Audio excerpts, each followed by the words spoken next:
بسم اللہ الرحمن الرحیم۔ السلام علیکم۔ آپ دیکھ رہے ہیں یوٹیوب چینل عام سی باتیں۔ علامہ سعد حسین رضوی اور اراکین شورا کے گرفتاری کے وارنٹ جاری اور اصل وجہ بھی سامنے آ گئی ہے۔ اس ویڈیو میں ہم اسی کے متعلق بات کریں گے۔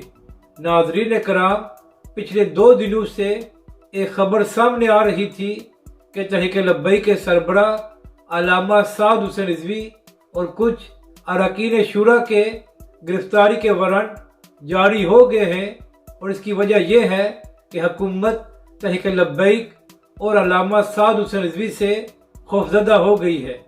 جب اس خبر کی تفصیلات سامنے آئی ہیں تو حقیقت اس کے برعکس ہے، اور اصل وجہ یہ ہے کہ علامہ سعد حسین رضوی اور اراکین شورا کے کیسز ATC عدالت میں چل رہے ہیں، اور کافی عرصے سے نہ ہی علامہ سعد حسین رضوی اور نہ ہی اراکین شورا ATC عدالت میں پیش ہوئے ہیں، جس کی وجہ سے ATC عدالت کے جج نے ان حضرات کے گرفتاری کے وارنٹ جاری کیے ہیں، اور جب اگلی پیشی پر علامہ سعد حسین رضوی اور اراکین شورا کے وکلاء پیش ہو جائیں گے تو ان کی ضمانت ہو جائے گی۔